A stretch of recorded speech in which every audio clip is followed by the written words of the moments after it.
तो भाई लोग, वारवटर एक खतरनाक ओवर पावर डीमन लॉर्ड जो कि इतना ज्यादा ताकतवर था कि उसके सामने कोई भी नहीं टिक पाता था। और इतनी ताकत होने के बावजूद भी वो काफी अकेला था और यही अकेलापन उसे अंदर ही अंदर खा रहा था। एक दिन वो अपनी प्रजा को अपना चेहरा दिखाने जाता है तो वो देखता है कि सभी काफी खुश हैं, तो वो डिसाइड करता है कि वो भी एक नॉर्मल जिंदगी जिएगा। तो वो अपने आप को एक छोटे से बच्चे के रूप में वापस से 3000 साल बाद रीइंकारनेट करता है, जहां पर भाई वो बिल्कुल नॉर्मल ह्यूमन था, उसकी एक फैमिली थी और मजे से जिंदगी थी। लेकिन बंदे की जो पावर्स थी वो अभी भी पहले ही जैसी थी। उसने छोटी सी उम्र में पढ़ना स्टार्ट कर दिया था और भाई वो हंटिंग पे भी जाने लग गया था, जो चीज भाई उसके पेरेंट्स को काफी ज्यादा ही हैरान करती थी।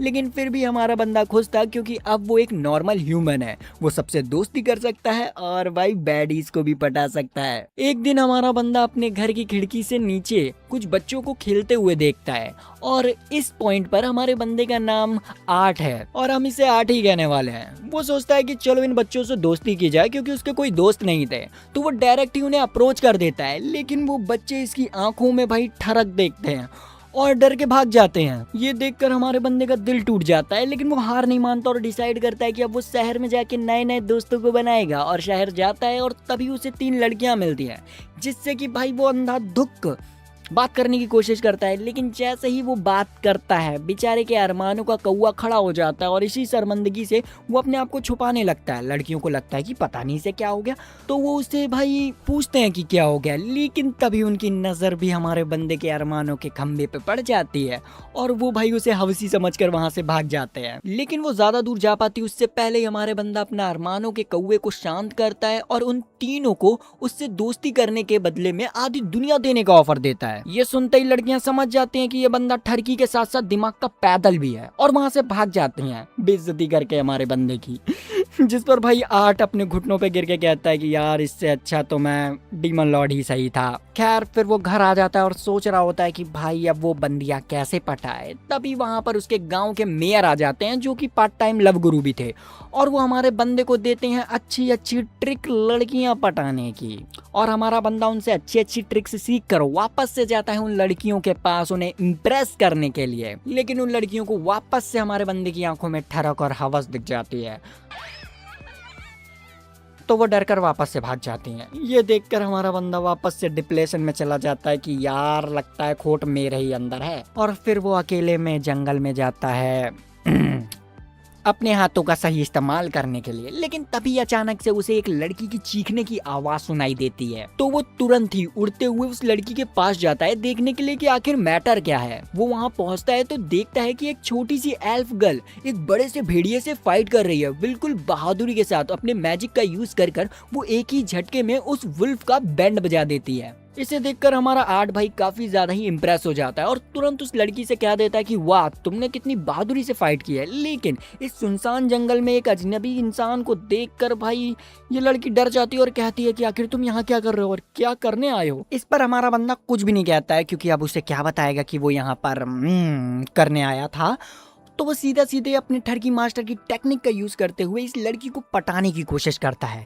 लेकिन इस लड़की को भी इसके अंदर भाई हवस की आग दिख जाती है और वो कहती है कि दोस्ती करना नहीं पसंद करूंगी, बिल्कुल भी आंखों में भाई हवस टपक रही हो। और ये कहते हुए वो वहां से भाग जाती है और हमारे बंदे को वापस से भाई चौथा रिजेक्शन मिल जाता है। और इसी दर्द को अपने दिल में लेते हुए वो वापस से घर आता है और उससे पता चलता है कि जिस लड़की को वो पटाने की अभी कोशिश कर रहा था वो हकीकत में इसी ठरकी मास्टर की बेटी है। मतलब भाई अपने बंदे ने अपने ही मास्टर का ज्ञान उन्हीं की बेटी पे लगा दिया। वाह। खैर ये पता चलते ही हमारा बंदा उसी दिन से उस बच्ची के पीछे पड़ जाता है कि अब तो मुझे इससे दोस्ती करनी ही है। लेकिन ये बंदी उसे देखते ही भाग जाती थी। पर हमारा बंदा तो बिल्कुल चिल था। उसके बर्थडे में भाई बड़ा सा गुलदस्ता लेकर पहुंच जाता है और हीरो वाली एंट्री करते हुए उसे बर्थडे विश करता है, जिस पर यह लड़की कहती है कि आखिर तुम्हें मेरा बर्थडे कैसे मालूम। तो हमारा बंदा मजे लेते हुए कहता है कि मुझे तो ये भी मालूम है कि तुम्हारे बॉडी में कहाँ कहाँ तिल है। और ये कहते हुए भाई वो उसकी बॉडी के हर एक पार्ट पे तिल के बारे में बताने लग जाता है, जिससे कि इसका दिमाग खराब हो जाता है और वो मैजिक से उसे बुरी तरीके से जला देती है। लेकिन हमारा बंदा हार मानने वालों में से नहीं था। वो अपने घर में फुल भाई प्लान वाला चार्ट बनाता है और हर एक में कट लगाता है कि आज ये वाला प्लान नहीं हुआ। इधर हम देखते हैं कि रीना एक बेयर को झटका देकर खत्म कर देती है और वो देखती है कि हमारा बंदा उसके ऊपर नजर रख रहा है। आर्ट कहता है कि वो उसे सेफली घर पहुंचाने आया है, लेकिन रीना उसे देखते ही वापस से भागना स्टार्ट कर देती है। पर आर्ट अपनी गंदी फ्लटिंग स्किल के साथ उससे कहता है कि तारीफ करूं क्या उसकी जिसने तुझे बनाया। इस पर रिन ये कहकर भाग जाती है कि मत कर तारीफ। I'm a failure. खैर वापस से घर आकर वो अपनी फ्लटिंग वाली लिस्ट को काटता है कि ये प्लान तो बेकार चला गया। लेकिन अचानक से उसे अपने घर के बाहर चिल्लाने की आवाज आती है और हमें पता चलता है कि भाई उसके गांव के ऊपर गॉब्लिन्स का हमला हो चुका है। हमारा बंदा देखता है कि जिन 3 लड़कियों ने उसे पहले रिजेक्ट किया था वो गॉब्लिन से बचने के लिए भाग रही है। पहले वो सोचता है कि इन लोगों का मरना ही अच्छा होगा, लेकिन फिर वो अपने मैजिक से बचाने की कोशिश करता है। लेकिन उससे पहले ही उसके पिताजी उन गॉब्लिन से लड़ने के लिए पहुंच जाते हैं। तभी वहाँ पर घबराते हुए मेयर आते हैं और उन्हें बताते हैं कि रीना अभी घर नहीं आई है। ये सुनते ही हमारा बंदा समझ जाता है कि भाई उसकी ठरकी हरकतों की वजह से रीना लगता है अभी तक घर नहीं पहुंची है, अभी भी जंगल में है। तो वो उनसे कहती है कि वो कैसे भी कर रीना को लेकर आएगा और भाई उन्हीं के सामने वो उड़ते हुए चला जाता है। उसे उड़ता हुआ देखकर ये दोनों तो भाई काफी ज्यादा ही हैरान रहते हैं। इधर हम जंगल में देखते हैं जहाँ पर भाई रीना को गॉब्लिन्स ने चारों तरफ से घेर लिया था, लेकिन वो डट कर खड़ी हुई थी। लीडर उनसे कहता है कि क्या हुआ, तुम अब अपने दोस्तों और फैमिली मेंबर्स को चिल्लाकर बुलाने वाली हो। लेकिन रीना के तो कोई दोस्त ही नहीं थे, क्योंकि सभी लोग उसे मॉन्स्टर कहकर बुली किया करते थे। तो वो कहती है कि ऐसे बेकार जिंदगी से तो अच्छा है कि मैं मर जाऊं, और वो तलवार को फेंक देती है। तभी सारे गॉब्लिन्स उसके ऊपर अटैक कर देते हैं, लेकिन हमारा बंदा सही समय पे पहुंचकर वो रीना को बचा लेता है और उन गॉब्लिन्स की बैंड बजा देता है। इस पॉइंट पर पहली बार रीना हमारे बंदे को देखकर काफी ज्यादा ही खुश थी और उससे कहती है कि तुम मुझे बचाने क्यों आए हो। वो कहता है कि ये तो मेरा फर्ज है, और फिर वो नीचे आकर सभी गॉब्लिन्स को एक बिजली का झटका देता है और खत्म कर देता है। उनका लीडर भागने की कोशिश करता है, लेकिन बस हमारा बंदा आंखों के जादू से ही उसको ब्लास्ट कर देता है। इधर रीना भाई दुखी होकर रोने लगती है और हमारे बंदे से कहती है कि आखिर तुम मुझे क्यों बचाने आए हो, मैं मरना चाहती हूँ, मेरे कोई भी दोस्त नहीं है, ऐसी जिंदगी जीने का क्या फायदा। इस पर आर्ट उससे कहता है कि मैं भी इन सारी चीजों से गुजर चुका हूँ, और वो कहता है कि वो अब कभी भी अपने दोस्तों को अकेला छोड़कर नहीं जाएगा। पास्ट में उसने अपने एक दोस्त को धोखा दिया था और आज तक उसको उसका गिल्ट है, लेकिन अब वो ऐसा नहीं करेगा। और ये सब सुनने के बाद रीना फाइनली उसकी फ्रेंड बन जाती है। अब इसके कुछ सालों बाद की सीन दिखाई जाती है, जहाँ पर रिन हमारे बंदे से मिलने के लिए उसके बेडरूम में आई होती है और वो सोया होता है। वो जैसे ही करवट बदलता है तो उसके बगल में रिन लेटी होती है। आर्ट उससे कहता है कि क्या इरादे हैं तुम्हारे, जिस पर रिन कहती है कि चलो करते हैं। हैं? नॉटी नॉटी मतलब मैजिकल एकेडमी में जाने की तैयारी। एक्चुअली भाई गॉब्लिन वाली फाइट के बाद इन दोनों की चर्चा आग की तरह पूरे शहर में फैल चुकी थी, जिस वजह से मैजिकल एकेडमी भी इन्हें आसानी से एडमिशन दे देती है। और आज इनका मैजिकल एकेडमी में पहला दिन था, जहाँ पर भाई रिन तो काफी ज्यादा ही एक्साइटेड थी। जब वो लोग क्लासरूम में पहुंचते हैं तो सभी स्टूडेंट्स उन्हें घेर लेते हैं, क्योंकि वो लोग काफी ज्यादा ही पॉपुलर थे। तभी हमारा बंदा नोटिस करता है कि एक बुली एक लड़की को भाई परेशान कर रहा है, क्योंकि वो उसकी सर्वेंट थी। रिन से ये देखा नहीं जाता और वो डायरेक्ट उस बंदे से भिड़ जाती है और इस लड़की को छोड़ने के लिए कहती है। लेकिन ये चुकंदर से चेहरे वाला बंदा भाई बहुत ज्यादा ही अकड़ दिखाने लगता है, जो कि हमारे बंदे से रहा नहीं जाता और वो डायरेक्ट बीच में आ जाता है और उससे कहता है अपने आप को ज्यादा मर्द समझता है तो मुझसे बात करना, लड़कियों के ऊपर हाथ क्या उठा रहा है। जिस पर भाई अपनी मर्दानगी को दिखाते हुए हमारे बंदे को एक डुएल के लिए चैलेंज कर देता है। लेकिन उसी समय उनकी क्लासरूम टीचर वहां पर आ जाते हैं, जिन्हें देखते ही भाई हमारा बंदे की थोड़ी सी भाई किक्की ढीली हो जाती है, क्योंकि असल में 3000 साल पहले ये जो लड़की थी वो इसकी जनरल हुआ करती थी। और अगर इस बंदी ने इसे पहचान लिया कि ये हमारे डीमन लॉर्ड है, तब तो मामला पूरी तरीके से बिगड़ जाएगा और इसे वापस से अपने पुराने राजा वाले काम को अपनाना पड़ेगा, जो कि ये बिल्कुल भी करना नहीं चाहता है। टीचर का नाम ओलिविया था और हमारा बंदा उसे नजरें चुरा रहा था, लेकिन यहाँ पर टीचर उसे पहचानती नहीं है और इन दोनों की ऑफिशियल फाइट भाई अनाउंस कर देती है, क्योंकि उसे भी देखना था कि इस साल के बैच के बच्चे कितने ज्यादा ताकतवर आए हैं। यहाँ पर हम देखते हैं कि वो लोग फील्ड में पहुंच जाते हैं और दोनों फाइट के लिए तैयार होते हैं। हमारा बंदा सोच रहा होता है कि वो जैसे तैसे कर अपनी पावर्स को होल्ड बैक करेगा, क्योंकि अगर उसने अपनी रियल पावर दिखाई तो ओलिविया को पता चल जाएगा। इसीलिए वो शांति से फाइट करने के बारे में डिसाइड करता है। लेकिन ये जो चुकंदर जैसा बंदा था वो आते के साथ ही साथ उसके ऊपर अपना सबसे ताकतवर मैजिक यूज कर देता है। आर्ट एक शील्ड बनाकर इजीली उसे डिस्ट्रॉय कर देता है, जिससे गुस्सा होकर वो वापस से उसके ऊपर हमला करता है, लेकिन इससे भी उसे कुछ भी नहीं होता है। चुकंदर कहता है कि तुम उतने कमजोर नहीं हो जितना मैंने सोचा था, तुमने मेरे मेगा फ्लेयर्स को डिफ्लेक्ट कर दिया, वाह। इस पर आर्ट कहता है कि इससे ज्यादा ताकतवर अटैक तो भाई 10 साल का बच्चा करता है। ये सुनते ही इसके भाई तन बदन में आग लग जाती है और वो आर्ट के ऊपर बहुत सारे मेगा फ्लेयर से अटैक कर देता है। ये देखकर भाई बच्चे भी काफी ज्यादा हैरान थे कि आर्ट एल्फमैन के इतने सारे मेगा फ्लेयर्स को कैसे डिफ्लेक्ट कर पा रहा है। आर्ट उसे टोंट मारते हुए कहता है कि तुम इसे मेगा फ्लेयर्स कहते हो, आओ मैं तुम्हें दिखाता हूँ इससे भी ज्यादा ताकतवर मैजिक गीगा फ्लेयर्स। और वो यहाँ पर एक खतरनाक सा मैजिक करता है, जिससे कि भाई एल्फमैन पूरी तरीके से आग में झुलक जाता है और वो तुरंत ही हार मान जाता है। ये देखकर ओलिविया काफी ज्यादा ही इम्प्रेस हो जाती है और उसके हार मानते ही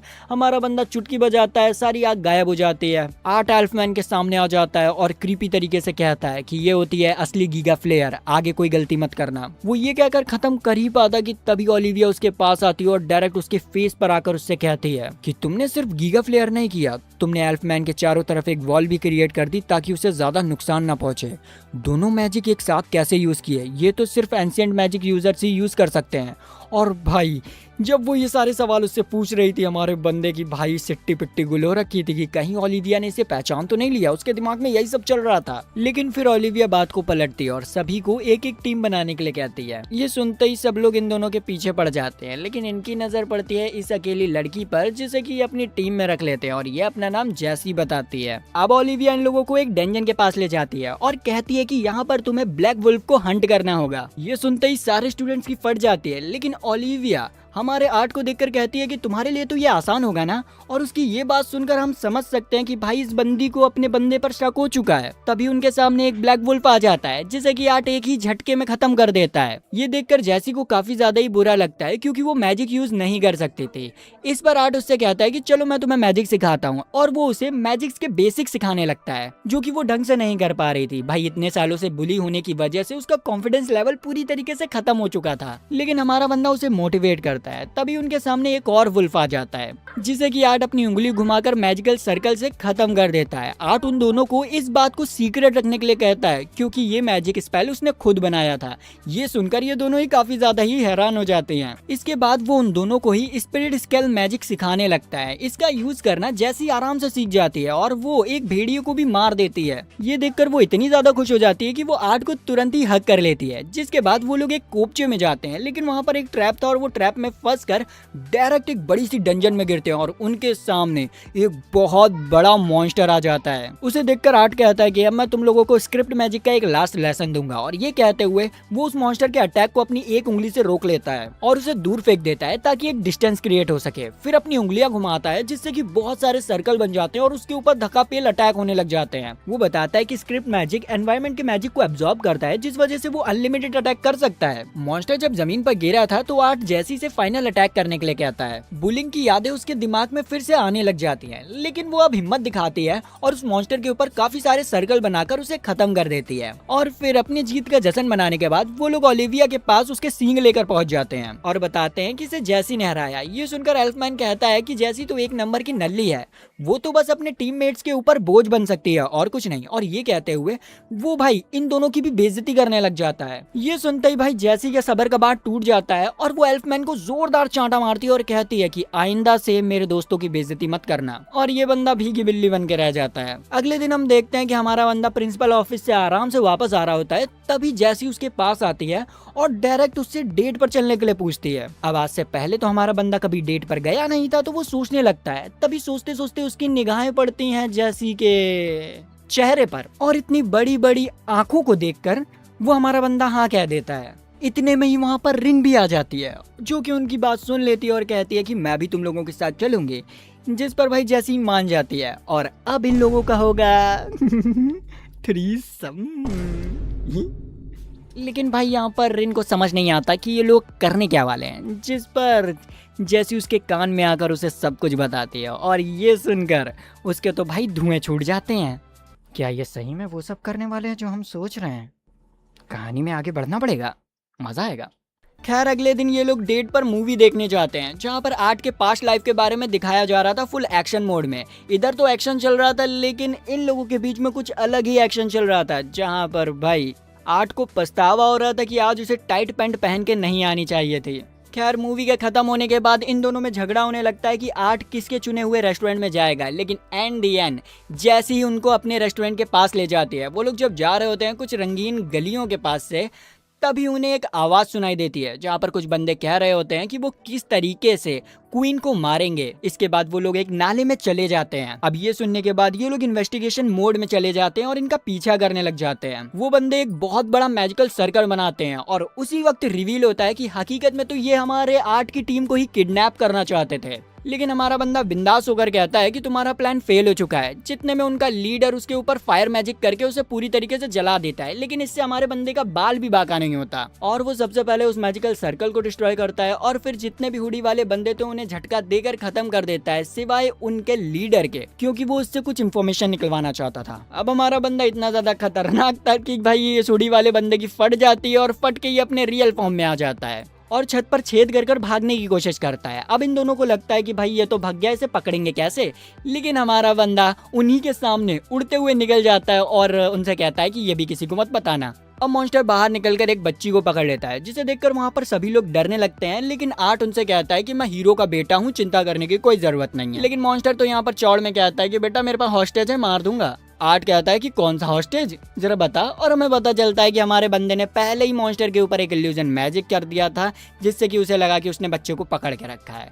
यहाँ पर वो मॉन्स्टर भाई फट गई थी उसकी तो पहले ही सही, लेकिन वो भागने की कोशिश करता है, पर हमारा बंदा सर्कल मैजिक कर एक ही बार में उसे खत्म कर देता है, जिसके बाद सभी लोग उसको काफी ज्यादा ही चीयर अप करते हैं। अब ये कारनामा तो उसका भाई पूरे शहर में मशहूर हो गया था, जिस वजह से अगले दिन ही क्वीन उसे अपने मेंशन में बुलाती है। और भाई क्वीन इतनी ठरकी निकलती है कि वो हमारे बंदे को रिवॉर्ड के तौर पर अपना हस्बैंड बनने का ऑफर देती है, जिसे कि हमारा बंदा मना कर देता है, क्योंकि वो वही तो राजा वाली जिंदगी छोड़कर आया था, अब वो वापस से वही जिंदगी नहीं जीना चाहता है। तो क्वीन उसे अपने साथ कुछ प्राइवेट काम करने का ऑफर देती है, जिसे कि मजबूरी में हमारे बंदे को मानना पड़ता है। इसके अगले दिन हमारे बंदे को एक और लड़की प्रपोज कर देती है, लेकिन हमारा बंदा ये कहकर मना कर देता है कि वो किसी बदसूरत लड़की को अपने हैरम में नहीं रखना चाहता है। लेकिन वो लड़की हमारे बंदे को कुछ नोटी नोटी इशारे करने लग जाती है, जिससे कि वो इरिटेट हो जाता है। तभी वहाँ पर रिन आ जाती है, जो कि उस लड़की के ऊपर गुस्सा करती है, जिसे देखते ही वो लड़की दुम दबाकर वहां से भाग जाती है।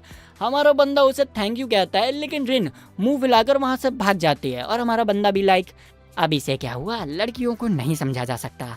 अस भाई अस। इधर प्रिंसिपल ऑफिस में प्रिंसिपल प्रोफेसर जेसिका को बुलाते हैं, क्योंकि वो चाहते हैं कि आर्ट आने वाले मैजिकल कंपटीशन में पार्ट ले और एकेडमी के प्रोफेसर्स को अपनी ताकत दिखाएं, ताकि प्रिंसिपल उसे यहाँ का एक प्रोफेसर बना सके। जिस पर जेसिका कहती है कि वो इस चीज के लिए आर्ट को जरूर मनाएगी। वहीं दूसरी तरफ रात में आर्ट सोच रहा होता है कि आखिर रिन उससे गुस्सा होकर क्यों चली गई। तभी वहाँ पर जैसी आ जाती है, जिसने की भाई बढ़िया वाला नाइट सूट पहना हुआ था और वो हमारे बंदे को यही नाइट सूट दिखाने के लिए आई थी। लेकिन उसका अरमान यहाँ पर नाइट सूट दिखाने का तो नहीं लग रहा था, क्योंकि वो हमारे बंदे के ऊपर चढ़ जाती है और कुछ और दिखाने की कोशिश करते हैं। लेकिन तभी यार वहां पर रिन की एंट्री हो जाती है,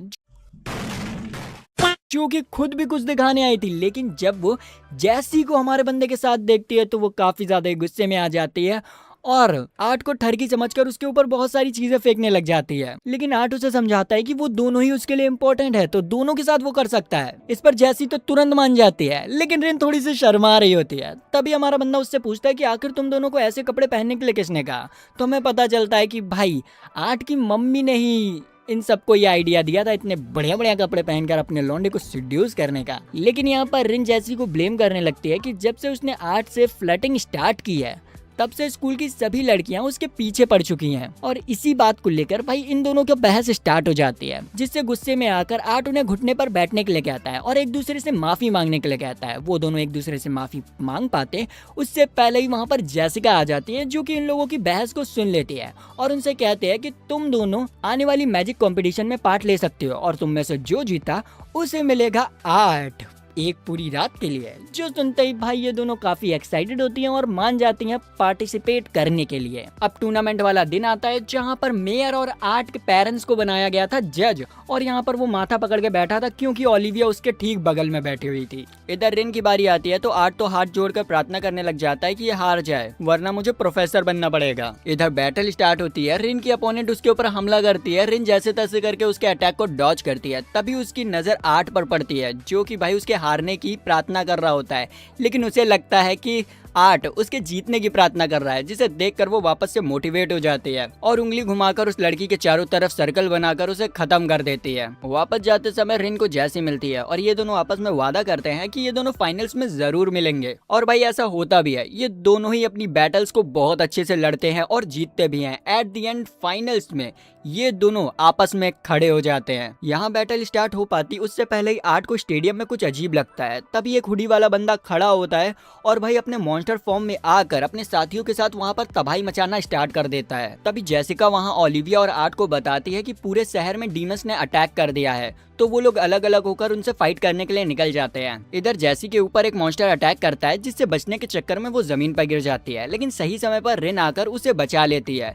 लेकिन यहाँ पर उनके सामने एक जमीन फटती है और एक गोलम अपीयर हो जाता है, जो कि उनके ऊपर अटैक करने लग जाता है। उनसे बचने के लिए वो भी अटैक करने की कोशिश करती हैं, लेकिन भाई इन लोगों का अटैक उस पर असर नहीं करता है। तभी वहाँ पर मेयर आ जाते हैं, जो कि अपने पावरफुल मैजिक से उस गोलम को खत्म कर देते हैं। लेकिन तभी वहाँ जेसिका आती है और मेयर की छाती में हाथ घुसा देती है। यहाँ पर रिन को समझ नहीं आ रहा था कि आखिर जेसिका ने ऐसा क्यों किया। इस पर वो बताती है कि उसका असली नाम एल्सर है और वो ड्रैगन क्वीन है। वो बताती है कि उसने इतनी सारी चालें इसीलिए चली ताकि वो रिन को पकड़ सके। ये सुनते ही जैसी उसके ऊपर अटैक करने लग जाती है और रिन से भागने के लिए कहती है, लेकिन एल्सर काफी ज्यादा ही ताकतवर थी। वो जैसी को नॉकडाउन करती है और रिन को उड़ाकर वहां से ले जाती है। इसके कुछ देर बाद आर्ट मेयर को हील कर देता है। जैसे उन्हें होश आता है तो उन्हें पता चलता है कि क्वीन ने रिन को किडनैप कर लिया है। ये बताते हैं कि ये ड्रैगन काफी ज्यादा ही खतरनाक है। इसने कुछ 100 साल पहले लगभग सारी ह्यूमैनिटी को खत्म कर दिया था। ये सुनकर आर्ट उनसे कहता है कि चिंता मत कीजिए, मैं रिन को बचाकर जरूर वापस लाऊंगा। मेयर उसे नेशन की सबसे खुफिया जगह पे ले जाते हैं, जहाँ पर रॉयल वेपन्स रखे हुए थे। जब आर्ट वेपन्स लेकर वहाँ से चला जाता है तो उसके पिता मेयर से पूछते हैं कि क्या उसे डर लग रहा है कि आर्ट को उसकी बेटी की सच्चाई ना पता चल जाए। इस पर मेयर कहते हैं कि बचपन से ही रिन ने अपने आप को कमरे में बंद करके रखा ताकि किसी को उसकी सच्चाई ना पता चले, लेकिन जब से वो आर्ट से मिली उसका पूरा बिहेवियर ही बदल गया और मुझे नहीं लगता कि अब जब आर्ट को सच्चाई का पता चलेगा तो उसका रिएक्शन कैसा होगा। वहीं दूसरी तरफ हम रिन को देखते हैं, जिसे कि एक मैजिकल केज में बंद किया गया था और उसी के सामने एल्सर थी, जो कि उसे बताती है कि वो उसका सैक्रिफाइस करके एक खतरनाक डीमन को वापस से जगाएगी ताकि वो उसकी मदद से इस दुनिया को वापस से तबाह कर सके। इस पर रिन बड़े कॉन्फिडेंस से कहती है कि तुम ऐसा नहीं कर पाओगी, आर्ट तुम्हें ऐसा नहीं करने देगा और मुझे बचा कर ले जाएगा। ये सुनते ही एल्सर बड़े चौड़ में कहती है कि होगा वो बहुत ताकतवर, लेकिन मुझसे ज्यादा ताकतवर नहीं हो सकता। और ये कहकर वो रिन को उसी मॉन्स्टर के सामने ले जाती है। वो मॉन्स्टर कुछ भी कर पाता उससे पहले ही वो जलकर राख हो जाता है, क्योंकि वहां पर आ जाता है हमारा आर्ट द डीमन लॉर्ड, वो भी अपने पुराने वेपन्स के साथ, जो कि वो अपने पिछले जन्म में यूज किया करता था। वो पहले तो भाई आते के साथ ही साथ मैजिक करता है और वहाँ के जितने भी छुटक्के मुटक्के मॉन्स्टर्स थे उन्हें खत्म कर देता है और फिर रिन को छुड़ा लेता है। रिन उसे देखते ही भाई काफी खुश होकर उसे गले से लगा लेती है। इधर ये काफी ज्यादा ही खुश हो रही थी कि इसे अब कोई टक्कर का बंदा मिला है जिसके सामने ये अपनी पूरी पावर यूज कर सकती है। इधर हमारा बंदा रिन को प्रॉमिस करता है कि वो इस चिमकांडी को जरूर हराएगा। ये देखकर वो कहती है कि आखिर तुम एक मॉन्स्टर को इतना पसंद क्यों कर रहे हो। फिर वो बताने लगती है कि रिन का असली सरनेम लेवल है और वही इस रॉयल किंगडम की असली क्वीन है और उसकी रगों में इविल गॉड का खून दौड़ रहा है। इस पर आर्ट कहता है कि मुझे इन सब चीजों से कोई फर्क नहीं पड़ता, रिन किसी भी ह्यूमन से ज्यादा काइंड और ब्रेव है और बस मेरे लिए यही चीज मायने रखती है। इस पर ये कहते हैं कि तुम बहुत बकवास करते हो और ये कहकर उसके ऊपर लाइटनिंग से अटैक करती है, जिससे कि आर्ट अपने स्पीयर से ब्लॉक कर देता है, लेकिन वो उसके ऊपर अटैक करती जाती है। वो उसके ऊपर क्लोज रेंज अटैक करने के लिए जमीन पर आती है, लेकिन आर्ट उसके ऊपर जमीन के नीचे से फायर अटैक कर देता है और फिर वो अपने स्पीयर से अटैक कर देता है। इस पॉइंट पर लगता है खत्म हो गया है, लेकिन भाई ये तो अपने रियल ड्रैगन फॉर्म में आकर हमारे बंदे के ऊपर अटैक करने लग जाती है, जिससे बचने के लिए वो बैरियर का यूज करता है, पर वो ड्रैगन नहीं मानती है। तो हमारा बंदा अपना एक स्पेल कास्ट करता है, जिससे कि वहाँ पर एक गोल्डन लेडी आ जाती है, जो कि एक पावरफुल बैरियल मैजिक यूज करती है और उनको फिर से एक और अटैक से बचा लेती है। यहाँ पर हमारा बंदा उससे फेज 2 पर जाने के लिए कहता है, जिससे कि वो गोल्डन लेडी भाई एक स्वॉर्ड में कन्वर्ट हो जाती है और फिर हमारा बंदा हवा में उस ड्रैगन से लड़ने के लिए तैयार हो जाता है। यहाँ पर ये ड्रैगन हमारे बंदे को मैनिपुलेट करने के लिए कहने लगती है कि मुझे तो लगता है कि उससे बड़े मॉन्स्टर तुम हो, देखना जब उसे तुम्हारी सच्चाई के बारे में पता चलेगा तो एक दिन वो तुम्हें छोड़कर चली जाएगी। ये बात भाई रिन नीचे से सुन लेती है और वो आर्ट से चिल्लाते हुए कहती है कि तुम इस चिमकांडी से हार नहीं सकते हो, मुझे तुम पर भरोसा है। ये सुनकर हमारा बंदा समझ जाता है कि वो यहाँ पर अकेला नहीं है। तो फिर वो यहाँ पर अपने फेज 3 में आता है, फुल बॉडी आर्मर और उसका लुक भी अपने पुराने डीमन लॉर्ड जैसा हो जाता है। ड्रैगन उसके ऊपर अटैक करने की कोशिश करती है लेकिन वो अटैक उल्टा उसके ऊपर ही लग जाता है। ऐसा इसीलिए हुआ था क्योंकि आर्ट ने उसके अटैक को पूरी तरीके से एनालाइज कर लिया था और अब उसे पता था कि वो कैसे अटैक कर सकती है, तो वो उसके अटैक को अब कंट्रोल भी कर सकता था। आर्ट अब उसके छोटे मोटे मैजिक्स को देखकर बोर हो चुका था, तो वो अपना फाइनल अटैक जिसका नाम अल्टीमेट जीरो है उसको कास्ट करने लग जाता है और उसके मैजिक को काउंटर करने के लिए ड्रैगन भी एक मैजिक को कास्ट करने लगती है। पर उसके मैजिक होने से पहले ही हमारा बंदा उसके ऊपर वही मैजिक कर देता है जिससे कि ड्रैगन का खेल खत्म हो जाता है और अब इस घटना से इन दोनों की दोस्ती और भी ज्यादा ही गहरी हो जाती है। वहीं दूसरी तरफ हम एक डंजन में एक लड़की को फाइटिंग की ट्रेनिंग करते हुए देखते हैं और हमें पता चलता है कि ये लड़की पिछले लगभग 3000 सालों से अपनी फाइटिंग ट्रेनिंग कर रही है, लेकिन अब वो डिसाइड करती है कि अब वो अपनी फाइटिंग ट्रेनिंग छोड़कर बाहर की दुनिया देखने जाएगी। जब वो बाहर जाती है तो भाई वो पूरी की पूरी हैरान हो जाती है क्योंकि दुनिया इतनी ज्यादा ही डेवलप हो गई थी। उसी दौरान उसे एक बंदा दिखता है जो कि उसके सामने अपना सर झुकाता है और उसे बताता है कि 3000 साल बीत चुके हैं, जो सुनकर ये लड़की काफी ज्यादा ही हैरान होती है। इस लड़की का नाम है सैलीफी और यहाँ पर हमें पता चलता है कि उस डंजन के अंदर का टाइम और रियल टाइम दोनों अलग अलग चलते हैं। सैली को तो लगा था कि कुछ समय बीता है लेकिन बाहर की दुनिया में 3000 साल बीत चुके थे। ये सुनकर उसके तो धुएं निकल रहे होते हैं और वो उससे पूछती है कि आखिर डीमन लॉर्ड कहाँ पर है, जिस पर वो बंदा उससे बताता है कि डीमन लॉर्ड मर चुके हैं लेकिन वो इस दुनिया में वापस से रीइंकारनेट हुए हैं। उन्होंने ऐसा इसीलिए किया ताकि वो अपनी लॉर्ड वाली जिंदगी से छुटकारा पा सके। लेकिन सच बताऊं तो डीमन लॉर्ड के बिना ये दुनिया पूरी तरीके से अधूरी है, तो हमें वापस उन्हें लाना पड़ेगा। और ये कहकर वो सैली को आर्ट का पता दे देता है कि वो कहाँ पर मिलेगा। इधर हम आर्ट को देखते हैं जो कि बेफिक्र होकर अपनी क्लासेस ले रहा था, तभी वहाँ पर सैलीफी आ जाती है और भाई आते के साथ ही साथ वो वहाँ के सभी बॉयज स्टूडेंट के टांगों के बीच में लात मारने लग जाती है। ये देखकर ओलिविया उसे रोकने की कोशिश करती है और उससे पूछती है कि तुम आखिर ऐसा क्यों कर रही हो। तो वो कहने लगती है कि मुझे बताया गया है कि इन सभी स्टूडेंट्स में से कोई है जो कि डीमन लॉर्ड है, तो मैं बस उसी का पता लगाने आई हूँ। और ये सब कहते हुए उसकी नजर आर्ट पर पड़ती है और वो डायरेक्ट कह देती है कि यही डीमन लॉर्ड है और वो जाकर आर्ट के भी घोड़े फोड़ देती है और भाई इससे आर्ट को बहुत ज्यादा ही दर्द होता है। और हमें ये पता चलता है कि भाई नॉर्मल ह्यूमन हो या खुद ब खुद डीमन लॉर्ड, अगर तीसरी टांग पर मारो तो उन्हें भी दर्द होता है। खैर ओलिविया उसे वापस से रोकती है और पूछती है कि तुम्हारे पास क्या सबूत है कि यही एक डीमन लॉर्ड है। सैलिफिया कहती है कि अभी तो मेरे पास कोई भी प्रूफ नहीं है, लेकिन अगर तुम आर्ट से मेरी बैटल करा दो तो सब कुछ दूध का दूध और पानी का पानी हो जाएगा। इस चीज के लिए आर्ट तो भाई मना कर रहा होता है कि भाई अगर उसने अपनी पावर्स दिखाई तो सबको पता चल जाएगा, लेकिन ओलिविया ठहरी ओलिविया वो उन लोगों की बैटल स्टार्ट कर देती है और फिर हम देखते हैं कि ये लोग वापस से बैटल फील्ड में आ जाते हैं। हमारा बंदा बस ये सोच रहा होता है कि बस वो उसके अटैक को डिफेंड करेगा और कुछ नहीं करेगा, लेकिन यहाँ पर सैलिफिया आते के साथ ही साथ अपने भाई मैजिकल पावर्स को रिलीज कर अटैक करने लग जाती है। हमारा बंदा बस एक बैरियर मैजिक बनाकर उसे ब्लॉक करने की कोशिश करता है, लेकिन उस बैरियर से टकराकर वो मैजिक चारों तरफ तबाही मचाने लग जाता है। उसी वक्त ओलिविया बीच में आकर उनकी बैटल को रोक देती है क्योंकि उनके मैजिक की वजह से बहुत से स्टूडेंट्स घायल हो चुके थे। जब ये सैलिफिया देखती है तो उसे काफी ज्यादा ही गिल्ट होता है और वो सभी से माफी मांगने लगती है। रिन उसके सर पर हाथ रखकर उसे शांत करती है। ये देखकर आर्ट को रियलाइज होता है कि रिन तो बिल्कुल लीडिया जैसी है। लीडिया भाई हकीकत में डीमन लॉर्ड की टीम की एक मेंबर थी जो कि बिल्कुल मॉमी मटेरियल थी, तो हमारे बंदे को उसी को देखकर उसी की याद आ रही थी। इधर जब क्लासरूम होती है तो हमारा बंदा एक नाटक के लिए कास्टिंग कर रहा था जिसमें वो डीमन लॉर्ड का रोल खुद लेता है और लीडिया का रोल वो रिन को देता है क्योंकि उसके मुताबिक रिन इस रोल के लिए परफेक्ट थी। यहाँ पर इवल गॉड्स का रोल कोई भी प्ले नहीं करना चाहता था, तो सफीना इस रोल को ले लेती है और वैसे भी उसकी हरकतों से तो ये रोल उसके ऊपर परफेक्ट बैठता है। अब भाई नाटक का मैटर खत्म होने के बाद ये लोग सोचने लगते हैं कि बूथ में क्या करेंगे, जिस पर जैसी कहती है कि वो लोग एक मेड कैफे खोल सकते हैं जिससे कि उनका काफी ज्यादा ही प्रॉफिट होगा। और भाई इस चीज के लिए वो लड़कियों के लिए कुछ यूनिफॉर्म की डिजाइन्स भी लाई होती है जो कि भाई लड़कियों को तो बिल्कुल नहीं पसंद होती, लेकिन वहीं पर लौंडों के मन में लड्डू फूट रहे होते हैं। जैसी उन्हें बताती है कि ऐसे वो आर्ट को भी सर्व कर पाएंगे। ये सुनते ही भाई इन दोनों ग्रुप्स का रिएक्शन बिल्कुल ही उल्टा हो जाता है और वो लोग भाई मान जाते हैं। इधर आर्ट भी लाइक मुझे क्यों तोड़ा।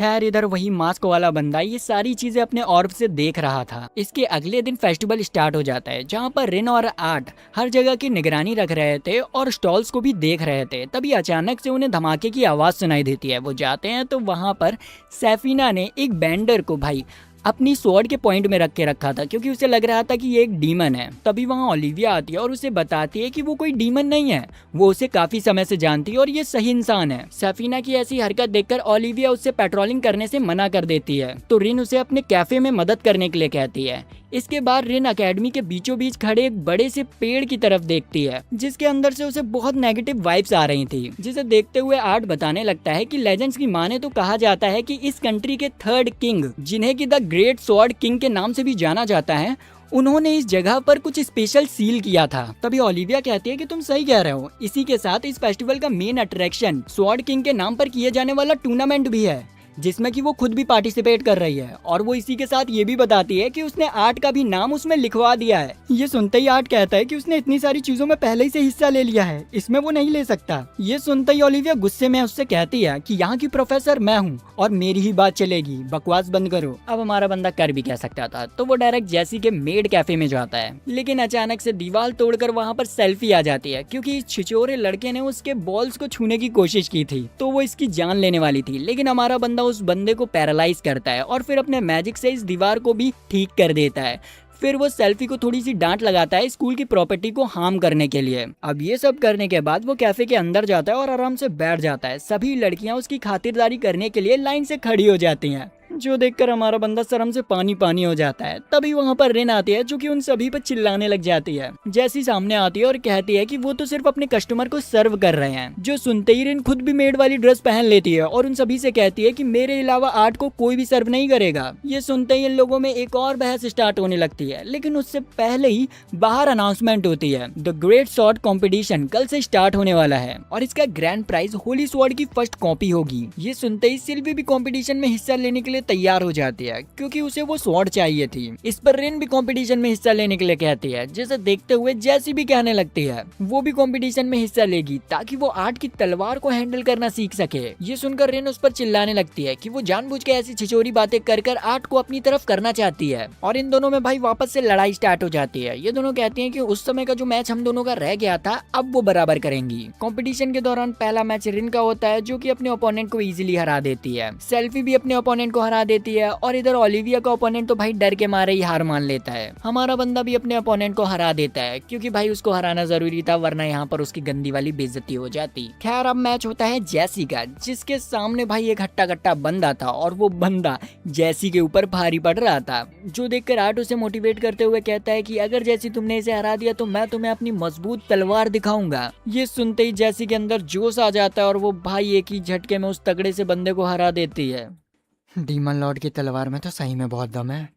खैर होस्ट अनाउंस करता है कि अगली बैटल ओलिविया वर्सेस आर्ट की है और यहाँ पर आर्ट इस मैच को इजीली तो नहीं हारने वाला था क्योंकि अगर वो ऐसा करता है तो ओलिविया को और सभी को उसके ऊपर शक हो जाएगा कि वो नाटक कर रहा है, तो वो यहाँ पर सिर्फ डॉज करने वाला था। लेकिन ओलिविया उसके ऊपर अटैक कर देती है जिसके लिए वो नॉर्मल सा बैरियर मैजिक करता है, लेकिन उस बैरियर मैजिक से टकराते ही ओलिविया हवा में कहीं दूर उड़ जाती है। और भाई इस टूर्नामेंट में इसे किसी भी टाइप का मैजिक यूज नहीं करना था, जिस वजह से सभी लोग इसे भाई चीटर कहने लग जाते हैं कि उसने मैजिक का यूज किया और हमारे बंदे की गंदी वाली इज्जत धुल जाती है। अब अगली फाइट भाई जैसी और रिन के बीच में होती है, जहाँ पर इन दोनों की फाइट बराबरी की चल रही थी। यहाँ पर रिन जैसी से कहती है कि वो आर्ट के लिए हैरम बनाना बंद कर दे, लेकिन जैसी का मानना था कि आर्ट को 5-6 गर्लफ्रेंड तो रखनी चाहिए और उन दोनों की ये बातें पूरी ऑडियंस सुन रही थी और वो इसी बारे में बात करने लगते हैं, जिससे कि हमारा बंदा काफी ज्यादा एम्बेरस हो जाता है और अपनी शकल छुपानी पड़ जाती है उसे।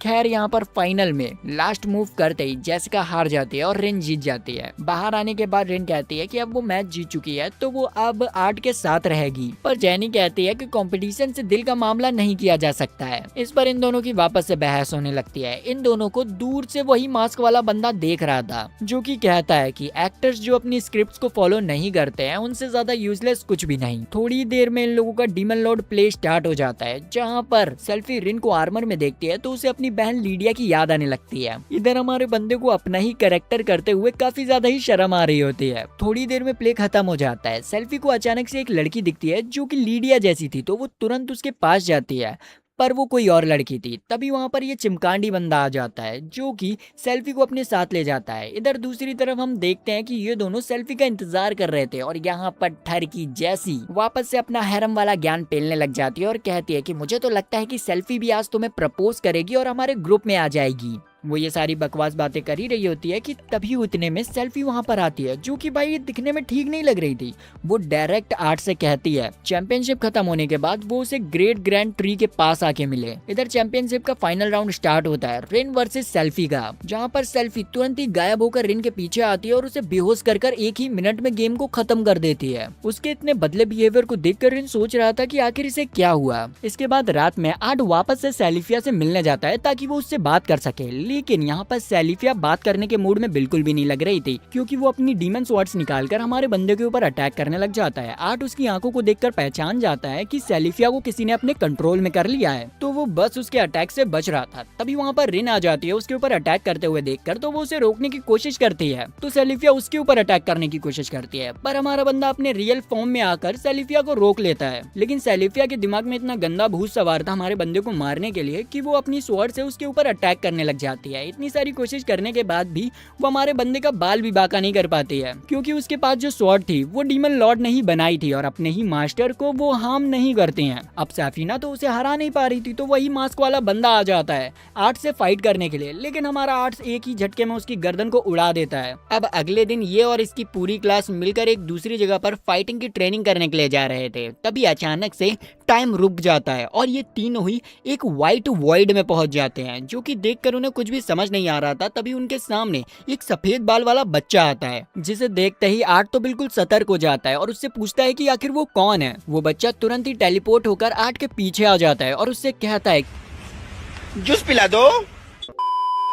पीछे आ जाता है और उससे कहता है कि डरो मत, मैं यहाँ का गॉड हूँ। तो आर्ट उससे पूछता है कि अगर तुम गॉड हो और हमें नुकसान पहुँचाने नहीं आए हो तो तुमने हमें यहाँ पर क्यों बुलाया है। गॉड बताते हैं कि दरअसल इस दुनिया का बैलेंस बिगड़ चुका है। आज से ठीक 3000 साल पहले तुमने डीमन लॉर्ड की पोस्ट को छोड़ दिया था और एक आम इंसान के रूप में वापस से रिइंकार्नेट हो गए थे, पर उसी बीच वहाँ पर कोई एक ऐसी गड़बड़ हो गई जिसकी वजह से दुनिया का पूरा संतुलन बिगड़ गया। इसीलिए तुम्हें वापस से आज से 3000 साल पहले जाकर उस गलती को वापस से ठीक करना होगा, जिससे कि दुनिया का संतुलन वापस से ठीक हो जाए। उसके इतना बताते ही ये लोग अचानक से एक दूसरी जगह पर पहुंच जाते हैं, जहां पर वो लोग आसमान में 2 चांद देखते हैं, जिसे देखते ही आर्ट समझ जाता है कि ये लोग 3000 साल पीछे आ चुके हैं, जब हमारा आर्ट यहाँ पर खुद राज किया करता था। वो लोग ये सब सोच ही रहे थे कि तभी अचानक से उन्हें एक लड़की की चिल्लाने की आवाज आती है, तो वो लोग तुरंत ही उसकी हेल्प करने के लिए जाते हैं और वो देखते हैं कि एक बड़ा सा स्कॉर्पियन मॉन्स्टर उस लड़की के पीछे पड़ चुका था। वो उसके ऊपर हमला कर पाता उससे पहले ही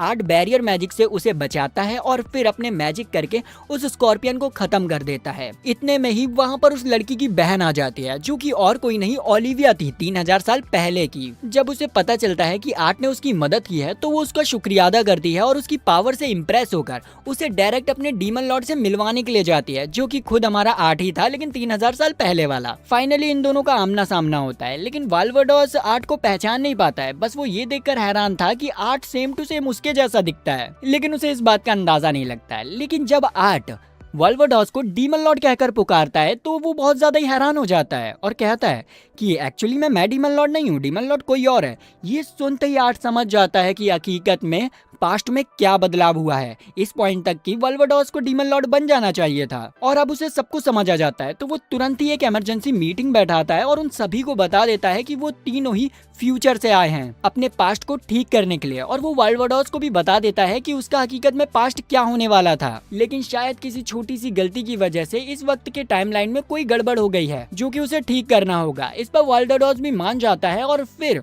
वो पूरी सेना लेकर उस टाइम के डीमन लॉर्ड के ऊपर हमला कर देते हैं और कासल के दरवाजे को तोड़ते हुए अंदर पहुंच जाते हैं। तभी उनके सामने एक भारी भरकम आर्मर पहनकर एक बंदा आता है, जो कि डीमन लॉर्ड था।